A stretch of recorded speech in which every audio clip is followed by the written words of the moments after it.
Well, the conflict between India and Pakistan is rapidly escalating, with the Pakistani military saying that it's launched retaliatory strikes against India. Pakistan's army says it's targeted an Indian missile storage facility and air bases. Well, earlier, Pakistan accused India of targeting 3 of its air bases, one of them in the city of Rawalpindi in Punjab province.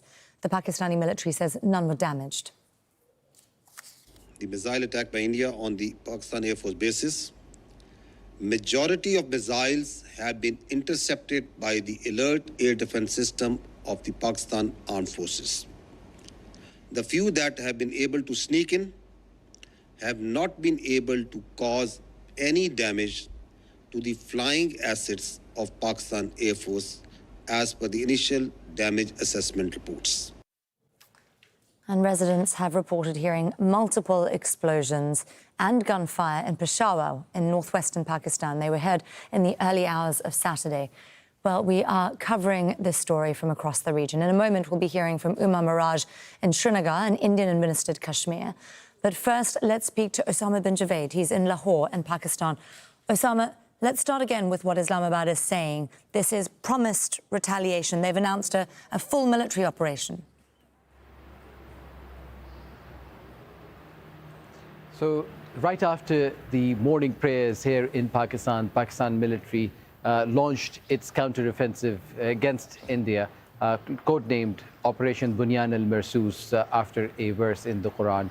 The Pakistani government, the military is using Fateh-1 missiles, medium-range missile with a range of 120 kilometers. And as you mentioned, it has targeted a number of sites across India. These are all military sites, including 1 missile station, as well as 2 airfields. According to military sources, these are all of these locations have been involved in targeting Pakistani civilians, places of worship, as well as military installations. Pakistan has been saying that it did not want to go to this level, but it was forced to, because after the May the 7th attacks, Pakistan immediately responded, saying that it reserves the right, according to the Article 51 of the UN Charter, to respond and protect its territorial integrity and sovereignty. And that is the right that Pakistan says it has exercised. And it was an intense night. In the last few hours, as you mentioned, there were strikes on 3 Pakistani bases, but in Pakistani military saying that it thwarted all those attacks and all of its air assets were secure. But it was not just that. In Sialkot, there was tremendous fighting that we heard from the Pakistani side, and there was exchange of fire across the line of control that had been happening in the Kashmir region as well. On Friday, at least 6 people were killed there. So all in all, it appears that everything that was ratcheting up has now culminated in this attack. Pakistan saying that this is a natural progression of how when India carried out an unprovoked, unjustified attack against the civilians, and Pakistan was bound to respond. Well, you've been telling us about these explosions earlier in Pakistan that Islamabad is saying triggered this response. Talk us through what Islamabad is saying that India hit. They also hit Peshawar.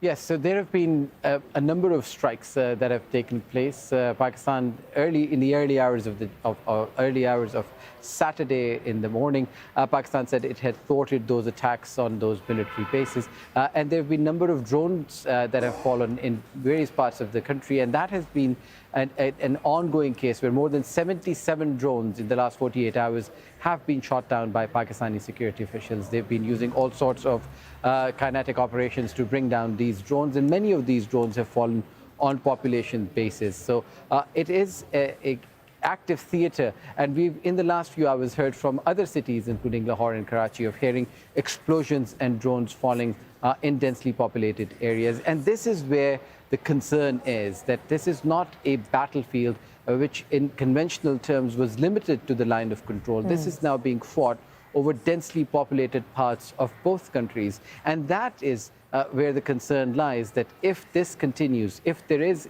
another tragedy where there is a major loss of life between these 2 nuclear-armed neighbors, and if more than the number of soldiers that are being killed are killed, Where will it go further? And there have been a number of efforts to try and de-escalate these tensions, including efforts by the US Secretary of State. We've seen the Iranian foreign minister, the Saudi foreign minister doing shuttle diplomacy. But Pakistan says that it had to respond and it could not sit silent as India imposes a new normal on the Pakistani people to try and kill its citizens, and Pakistan does nothing. And a Pakistani military official saying that they will not be sacrificial lambs for this new normal. And they will tell India that it has a neighbor that can defend itself both in conventional and nuclear terms. Osama bin Javed there with the very latest for us from Lahore in Pakistan. Thank you very much, Osama. Well, let's get the view from Indian-administered Kashmir. We can speak to Uma Miraj. He's in Srinagar. Uma, talk us through the blasts that residents have been reporting over the last hour or so on that side, in Indian-administered Kashmir. At approximately 5:45 in the morning, a series of loud explosions were heard. It remains unclear whether the blasts were caused by the missile strikes fired by the Pakistan or if they were the result of the air defense system intercepting missiles. The explosions were heard across Jammu and Kashmir, including Jammu, Nagrota, Uri, and also the major cities of Srinagar. Residents described the blasts as far more louder and more intense than those heard on Friday evening. Some residential neighborhoods have been also hit in Jammu. It's unclear if it is due to the missile strikes by the Pakistan or the cross-border shelling. There was also an electricity shutdown. Air sirens were heard across Jammu and Kashmir. There's also reports that a senior government official has been killed after a shell fired from Pakistan hit the main town of Rajouri and hit its residents. Tensions between the India and Pakistan along the line of control have also intensified. This is one of the most serious clashes that we have seen in the recent years. Heavy gunfire and shelling have been reported overnight along the line of control. Some shells have also landed far from the border areas, hitting civilian neighborhoods. Also, the situation here is very grim. As the explosions were heard, people on the streets were fleeing for the safety. On the ground, it looks like it's just not limited to the border. With more strikes going across Jammu and Kashmir, it looks the situation is escalating. Well, Pakistan is saying that India targeted military facilities on that side, and this is their response. What are you hearing from New Delhi as these explosions and blasts are continuing over there? There is no official word as of now, but residents living near to the military installations in Srinagar, one of the main airport that is controlled by the military, they heard explosions just after the morning prayers. But it is very unclear if it were because of the missile strikes by the Pakistan or the air defense system intercepting the missiles. Uma Miraj there in Srinagar, an Indian-administered Kashmir for us. Thank you very much, Uma. Well, the White House press secretary says that Washington has called on both India and Pakistan to de-escalate tensions. And this is something that the Secretary of State and, of course, now our National Security Advisor as well, Marco Rubio, has been very much involved in. The president has expressed he wants to see this de-escalate as quickly as possible. He understands these are two countries that have been at odds with one another for decades, long before President Trump was here in the Oval Office. However, he has good relationships with the leaders of both countries, and the Secretary of State, Marco Rubio, I spoke to him just yesterday. He has been in constant communication with the leaders of both countries trying to bring this conflict to an end. Well, let's bring in Michael Kuhlman. He's an analyst of South Asian affairs and also a columnist for Foreign Policy magazine. He joins me now from Washington, D.C. Michael, I'm going to start by asking you the question I asked another guest last hour. Are India and Pakistan now at war? I think they are. I mean, they have not formally declared war, but they're effectively at war. They've been increasing hostilities, and we see that after this series of strikes from India, Pakistan responded almost instantaneously, and they continue to fight. My understanding is that the air forces are facing off with in a dogfight. So, I think that we're seeing India and Pakistan, two nuclear states, at war for the first time since 1999. How thick is the fog of war in both countries right now. Is there a path through it? I know you've been very concerned about the level of misinformation in the media, for instance. Yeah, absolutely. I mean, the fog of war is very deep this time compared to previous India-Pakistan crises. And one reason for that is because of social media and disinformation and how that affects the fog of war. But it does seem that you have just a lot of, accusations and then denials and so on from each side. So it's really hard to know exactly what is going on. And there's been a lot of allegations about what's been going on the last few hours, what happened and what has not happened. But what we do know is that both countries have attacked each other's military facilities, and that is very escalatory for sure. You wrote literally just 3 days ago that India has a long-term plan for Pakistan. This was about rooting out cross-border terrorism, that there was a risk of limited conflict. Do you stand by that, or has this now gone much, much further? Well, I think it's all part of the broader goal. I think that India clearly is inclined to use military action to go after these what it describes as terrorist infrastructure, terrorist targets in Pakistan. But I think even beyond what's happening right now, I think India wants to do more than that. I mean, the fact that it's trying to bleed Pakistan's economy, the fact that it's trying to pressure Pakistan's funders to not provide support to Pakistan. I think India is trying to raise the cost to Pakistan of continuing to support terrorist actors that threaten India. But of course, for now, the big focus is on what's happening on the battlefield, because that clearly, given that these are nuclear states, the risks and the stakes are very high and very serious. How much of this is being driven by domestic political concerns? Oh, a lot of it, for sure. I mean, the attack that precipitated this whole crisis was a horrific terrorist attack in which you had civilians that were targeted and killed because of their religion, and that put a lot of pressure, a lot of public pressure on the Modi government to respond with retaliation because India had blamed Pakistan, and it did. Meanwhile, in Pakistan, the government is very unpopular, the military is very unpopular, and it feels it can get public support, draw the country, rally the country around it by pointing to this threat posed by India. So I would argue that there are some immediate term benefits, political benefits for the Pakistani government being embroiled in this war, and it's been able to rally the country together and win back some goodwill and trust from a public that's been very unhappy with the government and the military leadership. Well, as you say, we are now looking at a war between two nuclear-armed states. So what sort of international diplomatic intervention right now might help find an off-ramp? The Saudi attempts seem to have had little impact. I mean, given how far this has gone, how could either side actually save face from here?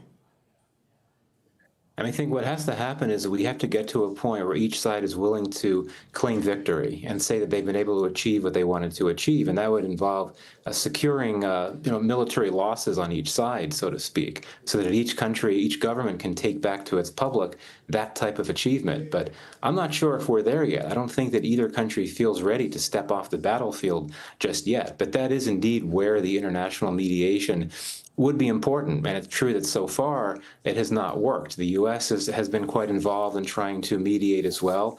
But I think that the mood, it may be too soon, quite frankly, for either side to be receptive to mediation attempts from any country, even those that may have a lot of influence over India and Pakistan because of the the strong relations they have with them. The countries like the Saudis and the Qataris and the UAE, the United States, the EU and the UK.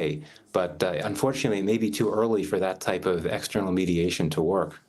We saw tensions escalate back in 2019. This has obviously gone much, much further than that. But I'm curious about how warfare has also changed here. We've seen a lot of drones brought down on both sides and multiple smaller strikes. How is that changing the course of things in this conflict?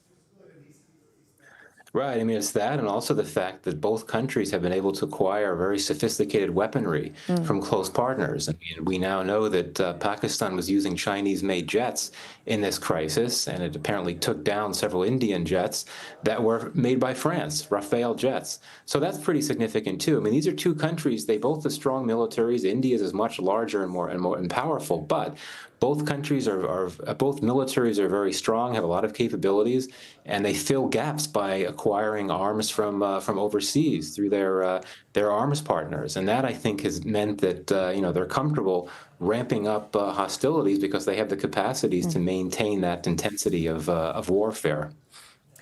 Michael Kuhlman there, an analyst on South Asian affairs and a columnist for foreign policy. Really great to have you on Al Jazeera. Thank you for sharing your thoughts and insights, Michael. Thank you. Well, still ahead here on Al Jazeera. The new leader of the Roman Catholic Church, Leo XIV, celebrates his first Mass as pontiff.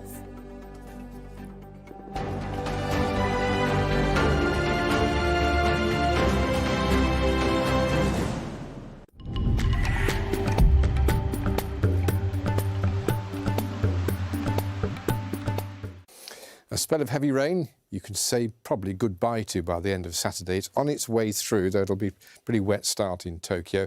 And then you've got more to come through Honshu. But the trend is to dry things up, and that's true for the Korean Peninsula and most of China, where, though the rain is heavy, it's moving slowly south. It'll still be there in Taiwan and the smaller islands of Japan, and it curls back up through Yunnan as well, and into the northeast of India. But this big pocket in the middle is warm, dry, fine-looking weather for China.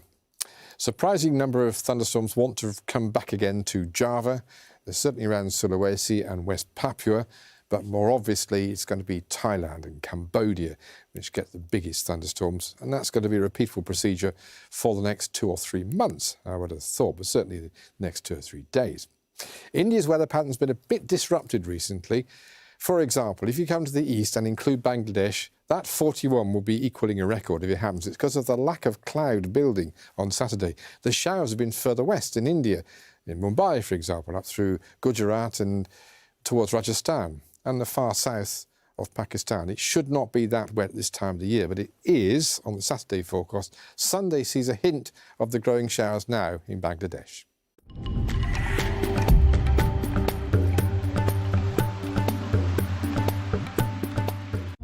Hard-hitting interviews. As a former leader of a G7 country, how worried are you? Facing realities. What kind of leader would you like to see take the country forward after this interim period is over? Not go back to the old fascist regime that we have. Thought-provoking answers. What exactly was the pressure? Who was it coming from? Were threats made? Pro-Israel groups are very active in each country. This is no secret. Hear their story on Talk to Al Jazeera.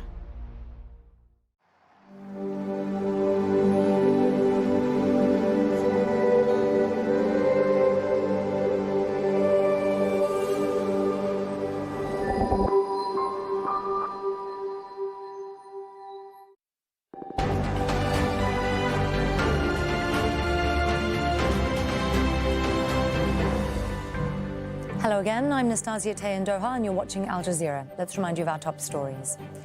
The conflict between India and Pakistan is rapidly escalating, with the Pakistani military saying it's launched retaliatory strikes against India. Pakistan's army says it's targeted an Indian missile storage facility and air bases. Well, earlier, Pakistan accused India of targeting 3 of its air bases, one of them in the city of Rawalpindi in Punjab province. The Pakistani military says none were damaged.